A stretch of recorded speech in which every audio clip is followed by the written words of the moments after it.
Salut les amis pêcheurs, j'espère que vous avez la canne qui vous démange, car aujourd'hui, on va décortiquer ensemble le potentiel de pêche en Belgique pour le 21 septembre 2025. Préparez-vous à une analyse pointue, car cette journée s'annonce pleine de contrastes, avec un coup de froid qui pourrait bien réveiller nos carnassiers favoris. Alors, amis, quel genre de journée nous attend au bord de l'eau? Ce dimanche 21 septembre, la météo en Belgique sera changeante. Attendez-vous à des températures comprises entre environ 9 degrés Celsius le matin et 16 degrés Celsius l'après-midi.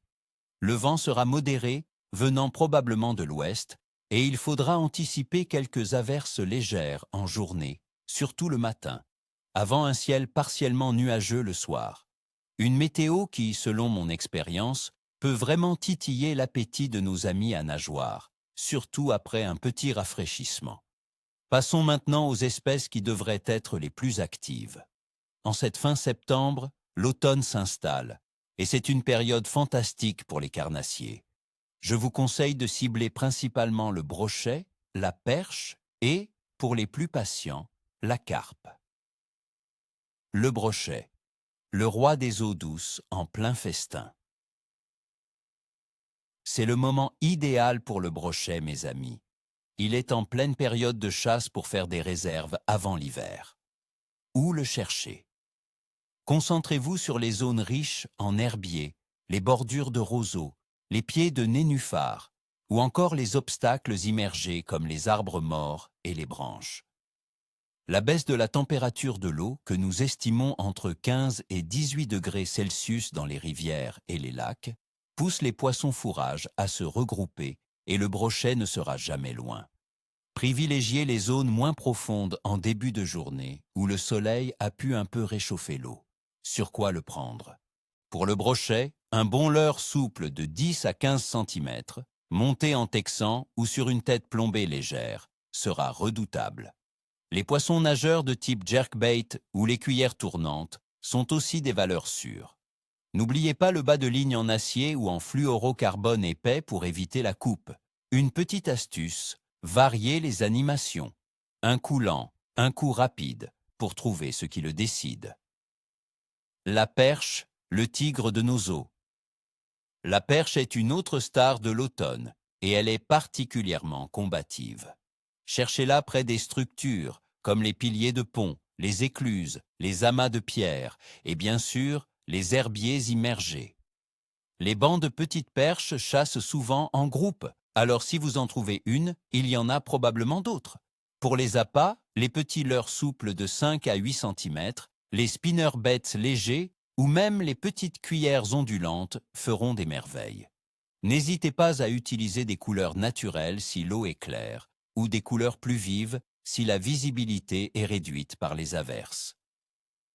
La carpe, la force tranquille. Malgré le rafraîchissement, la carpe reste active en septembre. Elle cherche encore à se nourrir avant l'arrivée du froid hivernal.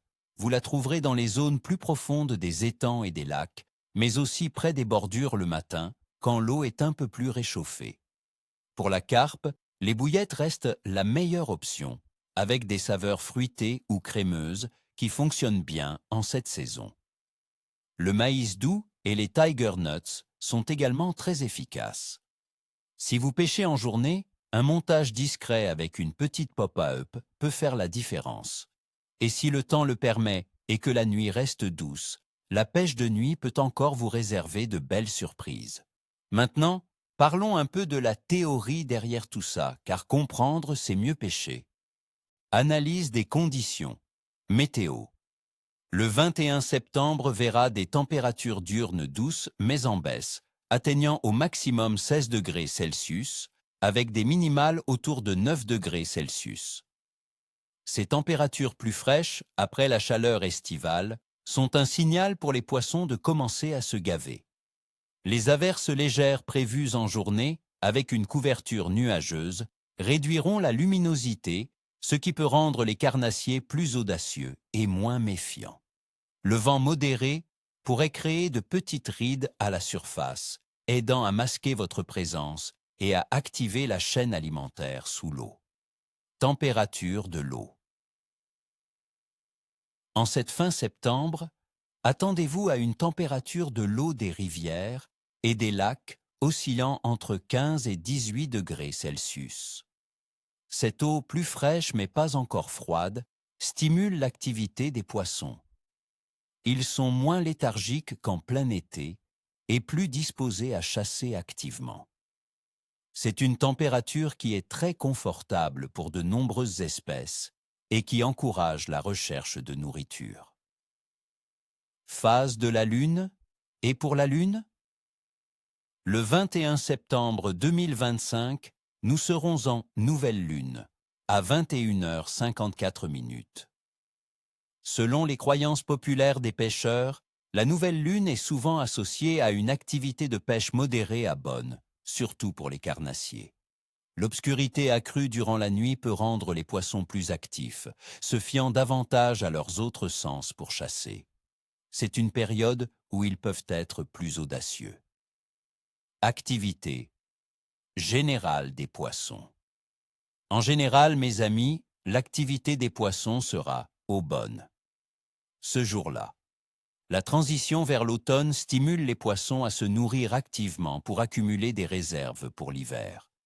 Les carnassiers seront particulièrement réceptifs et les poissons blancs continueront de se rassembler. La combinaison d'une nouvelle lune et de températures en baisse est souvent propice à de belles prises. Mon évaluation du coup de pêche pour ce dimanche est donc bonne, avec un potentiel pour un excellent licou pour les carnassiers, à condition de bien s'adapter aux averses matinales. Le léger rafraîchissement et la nouvelle lune devraient encourager une bonne frénésie alimentaire, surtout chez le brochet et la perche. Voilà, mes chers amis pêcheurs. J'espère que ce pronostic détaillé vous donnera toutes les clés pour réussir votre sortie le 21 septembre 2025. N'oubliez pas, la pêche, c'est aussi savoir observer et s'adapter. Si ce guide vous a plu et que vous êtes prêt à casser la baraque, un petit pouce bleu, ça fait toujours plaisir. Et bien sûr, abonnez-vous à la chaîne pour ne rater aucun de mes pronostics et astuces de pêche. Dites-moi en commentaire, quels sont vos plans pour ce week-end? Sur quelles espèces allez-vous vous concentrer? Partagez vos observations, vos succès et vos galères. On est là pour ça. D'ici là, je vous souhaite à tous une excellente pêche. Ni queue, ni tête, ni arête. Non, pardon. Ni queue, ni tête, et surtout, pas de bredouille.